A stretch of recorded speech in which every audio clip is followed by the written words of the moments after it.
ಜೈ ಭೀಮ್ಗಳು. ವಿಶ್ವಜ್ಞಾನಿ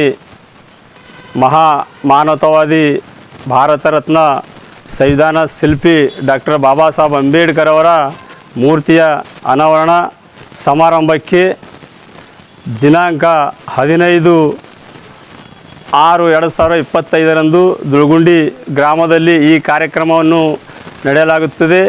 ಈ ಕಾರ್ಯಕ್ರಮಕ್ಕೆ doctor H C Mahadevappa, ಸಮಾಜ ಕಲ್ಯಾಣ ಸಚಿವರು, ಕರ್ನಾಟಕ ಸರ್ಕಾರ ಬೆಂಗಳೂರು, ಹಾಗೂ ಮಾಜಿ ಸಚಿವರಾದ ರಾಜಶೇಖರ್ ಬಿ ಪಾಟೀಲ್ ಅವರು, ಹಾಗೂ ಸ್ಥಳೀಯ ಶಾಸಕರಾದ ಡಾಕ್ಟರ್ ಸಿದ್ಧಲಿಂಗಪ್ಪ ಪಾಟೀಲ್ ಅವರು, ಹಾಗೂ ಬೀದರ್ ಜಿಲ್ಲೆ ವಿಧಾನ ಪರಿಷತ್ ಸದಸ್ಯರಾದ ಡಾಕ್ಟರ್ ಚಂದ್ರಶೇಖರ್ ಪಾಟೀಲ್ ಅವರು, ಭೀಮರಾವ್ ಪಾಟೀಲ್ ಅವರು, ಹಾಗೂ ದಲಿತ ಮುಖಂಡರಾದ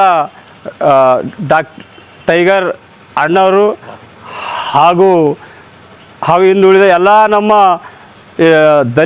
ವಿವಿಧ ದಲಿತ ಸಂಘಟನೆಗಳ ಮುಖಂಡರು, ಹಾಗೂ ನಮ್ಮ ಭಾರತೀಯ ದಲಿತ ಪ್ಯಾಂಥರ್ ಸಂಘಟನೆಯ ಎಲ್ಲ ಪದಾಧಿಕಾರಿಗಳು, ತಾಲೂಕಿನ ಎಲ್ಲ ಗ್ರಾಮದ ಅಂಬೇಡ್ಕರ್ ಅಭಿಮಾನಿಗಳು, ಬುದ್ಧನ ಅಭಿಮಾನಿಗಳು, ಹಾಗೂ ಹೋರಾಟಗಾರರು, ಪ್ರಗತಿಪರ ಚಿಂತಕರು, ಇವರೆಲ್ಲರೂ ಈ ನಾಳೆ 15/6/2025 ದುಳಗುಂಡಿ ಗ್ರಾಮಕ್ಕೆ ತಾವು ಹೆಚ್ಚಿನ ಸಂಖ್ಯೆಯಲ್ಲಿ ಬಂದು ಈ ಕಾರ್ಯಕ್ರಮವನ್ನು ಯಶಸ್ವಿ ಮಾಡಬೇಕೆಂದು ನಾನು ಈ ಭಾರತೀಯ ದಲಿತ ಪ್ಯಾಂಥರ್ ಸಂಘಟನೆಯ ಜಿಲ್ಲಾ ಅಧ್ಯಕ್ಷ ವೈಜನಾಥ್ ಸಿಂಧೆ ಅವರಿಂದ ನಾನು ಹುಮನಾಬಾದ್ ತಾಲೂಕಿನ ಎಲ್ಲ ಜನತೆಗೆ ನಾನು ಮನವಿಯನ್ನು ಮಾಡುತ್ತೇನೆ.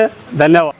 ನನ್ನ ಹೆಸರು ಶಿವಾನಂದ ಕಟ್ಟಿಮನೆ ಅಂತ. ನಾನು ಭಾರತೀಯ ದಲಿತ ಪ್ಯಾಂಥರ್ ಜಿಲ್ಲಾ ಉಪಾಧ್ಯಕ್ಷ ಮಾತಾಡ್ತಿದ್ದೀನಿ. ಮಾತಾಡೋ ಕಾರಣನೆಂದರೆ ಕರ್ನಾಟಕ ಸರ್ಕಾರ ಸಮಾಜ ಕಲ್ಯಾಣ ಇಲಾಖೆ ಸಚಿವರಾದ ಎಸ್ ಸಿ ಮಹದೇವಪ್ಪ ಸಾಹೇಬರು ಹುಮನಾಬಾದ್ ತಾಲೂಕಾ ದುಳಗುಂಡಿ ಗ್ರಾಮದಲ್ಲಿ ದಿನಾಂಕ 15/6/2025 ನಮ್ಮ ಹುಮನಾಬಾದ್ ಪಟ್ಟಣಕ್ಕೆ ನಾಳೆಗೆ ಆಗಮಿಸ್ತಿದ್ದಾರೆ. ಇದೇ ಮಾಣಿಕ್ನಗರಲಿಂದು ಮತ್ತು ದಲ್ಸಿಂಗಿ ವಾಯಲಿಂದು ಸೀದಾ ದುಳಗುಂಡಿ ಗ್ರಾಮಕ್ಕೆ ನಡೆದಿದ್ದಾರೆ. ಇದು ದುಳಗುಂಡಿ ಗ್ರಾಮದಲ್ಲಿ ವಿಶ್ವಜ್ಞಾನಿ ಭಾರತ ರತ್ನ ಡಾಕ್ಟರ್ ಬಾಬಾ ಸಾಹೇಬ್ ಅಂಬೇಡ್ಕರ್ ಅವರ ಭವ್ಯ ಇದು ಉದ್ಘಾಟನಾ ಡಾಕ್ಟರ್ ಬಾಬಾ ಸಾಹೇಬ್ ಅಂಬೇಡ್ಕರ್ ಮೂರ್ತಿ ಉದ್ಘಾಟನೆ ಇದೆ. ಈ ಉದ್ಘಾಟನೆಯಲ್ಲಿ ನಮ್ಮ ಹುಮನಾಬಾದ್ ತಾಲೂಕಿನ ಮಾಜಿ ಸಚಿವರು ಮತ್ತು ರಾಜಶೇಖರ್ ಪಾಟೀಲ್ ಸಾಹೇಬರು ಆಗಮಿಸುತ್ತಿದ್ದಾರೆ, ಅಧ್ಯಕ್ಷ ವಹಿಸುತ್ತಿದ್ದಾರೆ. ಮತ್ತು ನಮ್ಮ ಹುಮನಾಬಾದ್ ತಾಲೂಕಿನ ವಿವಿಧ ಗ್ರಾಮಗಳಲ್ಲಿ ದಲಿತ ಮುಖಂಡರು ಮತ್ತು ಅಂಬೇಡ್ಕರ್ ಅಭಿಮಾನಿಗಳು ಹೆಚ್ಚಿನ ಸಂಖ್ಯೆಯಲ್ಲಿ ಬಂದು ಈ ನಮ್ಮ ಡಾಕ್ಟರ್ ಬಾಬಾ ಸಾಹೇಬ್ ಅಂಬೇಡ್ಕರ್ ಮೂರ್ತಿ ಉದ್ಘಾಟನೆ ಇದೆ. ಎಲ್ಲ ಪ್ರತಿಯೊಂದು ಹಳ್ಳಿ ಜನರಿಂದ ಬಂದು ಮತ್ತು ಹೆಣ್ಮಕ್ಕಳು ಎಲ್ಲರೂ ಬಂದು ಈ ನಮ್ಮ ಬಾಬಾ ಸಾಹೇಬ್ ಅಂಬೇಡ್ಕರ್ ಮೂರ್ತಿಯನ್ನು ಯಶಸ್ವಿ ಮಾಡಿಕೊಡಬೇಕು. ಮತ್ತು ವಿವಿಧ ಪರ ದಲಿತ ಸಂಘಟನೆಗಳು ಎಲ್ಲ ಮುಖಂಡರು ಹೆಚ್ಚಿನ ಸಂಖ್ಯೆಯಲ್ಲಿ ಬಂದು ಈ ನಮ್ಮ ಅಂಬೇಡ್ಕರ್ ಮೂರ್ತಿ ಉದ್ಘಾಟನೆ ಇದೆ. ಈ ಉದ್ಘಾಟನೆಯಲ್ಲಿ ಬಂದು ಎಲ್ಲರೂ ಯಶಸ್ವಿ ಮಾಡಿಕೊಳ್ಳಬೇಕು. ಮತ್ತು ಇದು ನಮ್ಮಗಟ್ಟೆ ಸೀಮಿತ ಇಲ್ಲ, ಬಾಬಾ ಸಾಹೇಬರು ಎಲ್ಲ ಧರ್ಮಗಳಿಗೆ ಸೀಮಿತ ಇದ್ದಾರೆ, ಎಲ್ಲ ಧರ್ಮದವರು ಬರಬೇಕು. ಬರ್ತೇವೆ. ವಿವಿಧ ಧರ್ಮಗಳಲ್ಲಿ ಬಂದು ಸುತ್ತಮುತ್ತ ಹಳ್ಳಿದು ಏನು ಜನಗಳಿದೆಯಲ್ಲ ಆ ಜನಗಳು ಬಂದು ಬಾಬಾ ಸಾಹೇಬರ ಮೂರ್ತಿ ಉದ್ಘಾಟನೆ ಇದೆ. ಆ ಉದ್ಘಾಟನೆ ಬಂದು ತಮ್ಮಲ್ಲಿ ಯಶಸ್ವಿಗೊಳಿಸಬೇಕು, ತಮ್ಮಲ್ಲಿ ಅನ್ಕೊಳ್ತೀನಿ. ಜೈ ಭೀಮ್. ಎಲ್ಲರಿಗೆ ಜೈ ಭೀಮ್.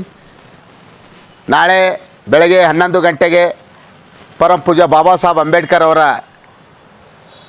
ಮೂರ್ತಿಯ ಅನಾವರಣ ಕಾರ್ಯಕ್ರಮಕ್ಕೆ ಸಚಿವರಾದ ಎಸ್ ಸಿ ಮಹದೇವಪ್ಪ ಅವರು ಬರ್ತಾ ಇದ್ದಾರೆ, ಹಾಗೂ ಮಾಜಿ ಸಚಿವರಾದಂಥ ರಾಜಶೇಖರ್ ಪಾಟೀಲ್ ಬರ್ತಾ ಇದ್ದಾರೆ, ಹಾಗೂ MLC ಚಂದ್ರಶೇಖರ್ ಪಾಟೀಲ್, ಭೀಮರಾವ್ ಪಾಟೀಲ್ ಮತ್ತು ಎಲ್ಲ ಮುಖಂಡರು ಬರ್ತಾ ಇದ್ದಾರೆ. ಅದಕ್ಕೆ ನಾ ಏನೇ ಹೇಳತ್ತೀನಿ ಅಂದರೆ, ನಮ್ಮದು ಅಂಬೇಡ್ಕರ್ ಯುವ ಸೇನೆ ತಾಲೂಕಾ ಪದಾಧಿಕಾರಿ ಹಾಗೂ ಎಲ್ಲ ಗ್ರಾಮ ಶಾಖೆಗಳ ಪದಾಧಿಕಾರಿ ಮತ್ತು ಜಿಲ್ಲೆದಂಥ ಎಲ್ಲ ದಲಿತ ಮುಖಂಡರುಗಳು ಹಾಗೂ ಎಲ್ಲ ಅಲ್ಪಸಂಖ್ಯಾತರು ಹಾಗೂ ಹಿಂದುಳಿದ ವರ್ಗಗಳು ಹೆಚ್ಚಿನ ಸಂಖ್ಯೆಯಲ್ಲಿ ಆ ಕಾರ್ಯಕ್ರಮಕ್ಕೆ ಯಶಸ್ವಿಗೊಳಿಸಿ ನಮ್ಮೆಲ್ಲರ ಖುಷಿ ಪಡಿಸ್ಲಿಕ್ಕೇನದ ದುಳಗುಂಡಿ ಗ್ರಾಮದಲ್ಲಿ ಒಂದು ಒಳ್ಳೆಯ ಪರಮ ಪೂಜ್ಯ ಬಾಬಾ ಸಾಹೇಬ್ ಅಂಬೇಡ್ಕರ್ ಮೂರ್ತಿಯನ್ನು ಅನಾವರಣ ಕಾರ್ಯಕ್ರಮ ಇದೆ. ತಾವೆಲ್ಲರೂ ಹೆಚ್ಚಿನ ಸಂಖ್ಯೆಯಲ್ಲಿ ಮಹಿಳೆಯರಿರಲಿ, ಪುರುಷರಿರಲಿ ಮತ್ತು ಯುವಕರಿರಲಿ ಎಲ್ಲರೂ ಬಂದು ಆ ಕಾರ್ಯಕ್ರಮಕ್ಕೆ ಶೋಭೆ ತರ್ತಾರೆ ಅಂಥೇಳಿ ನಾನು ಅಂಬೇಡ್ಕರ್ ಯುವ ಸೇನೆ ರಾಜ್ಯ ಉಪಾಧ್ಯಕ್ಷ ಸುರೇಶ್ ಘಾಂಗ್ರೆ ಮಾತಾಡ್ತೀನಿ. ಎಲ್ಲರಿಗೂ ಜೈ ಭೀಮ್. ನಿಮ್ಮ ಮಕ್ಕಳ ಉಜ್ವಲ ಭವಿಷ್ಯಕ್ಕಾಗಿ ಶ್ರೀ ಶಾಬ್ರ ರೇಣುಕಾ ವೀರ ಗಂಗಾಧರ ಶಿವಾಚಾರ್ಯರ ಮಾರ್ಗದರ್ಶನದಲ್ಲಿ ನಡೆಯುತ್ತಿರುವ ಶ್ರೀ ಶಿವಯೋಗಿ ವಿದ್ಯಾಲಯ ಶಾಲೆಯಲ್ಲಿ ದಾಖಲಾತಿ ಪಡೆಯಿರಿ. ಇಲ್ಲಿ 1ನೇ ತರಗತಿಯಿಂದ 10ನೇ ತರಗತಿಯವರೆಗೆ ಪ್ರವೇಶ ಪ್ರಾರಂಭವಾಗಿದ್ದು ಉನ್ನತ ಗುಣಮಟ್ಟದ ಶಿಕ್ಷಣದ ಜೊತೆಗೆ ಆಟ, ಯೋಗಾಸನ, ಡ್ಯಾನ್ಸ್, ಕರಾಟೆ ತರಬೇತಿಯೂ ನೀಡಲಾಗುತ್ತದೆ. 5ನೇ ತರಗತಿಯಿಂದ 10ನೇ ತರಗತಿಯವರೆಗೆ ವಸತಿ ಸೌಲಭ್ಯವೂ ಕೂಡ ಲಭ್ಯವಿದೆ. ನುರಿತ ಶಿಕ್ಷಕರಿಂದ ಬೋಧನೆ ನೀಡಲಾಗುತ್ತದೆ. ಎಸ್ಎಸ್ಎಲ್ಸಿಯಲ್ಲಿ ಈ ಶಾಲೆಯ ಫಲಿತಾಂಶವು 100%ವಾಗಿದೆ. ಹಾಗಿದ್ರೆ ತಡೆಯಾಕೆ? ಇಂದೇ ಭೇಟಿ ನೀಡಿ ಶ್ರೀ ಶಿವಯೋಗಿ ವಿದ್ಯಾಲಯ, ಹುಮ್ನಾಬಾದ್. ಹೆಚ್ಚಿನ ಮಾಹಿತಿಗಾಗಿ ಸಂಪರ್ಕಿಸಿ 8747071091 ಅಥವಾ 9164643288.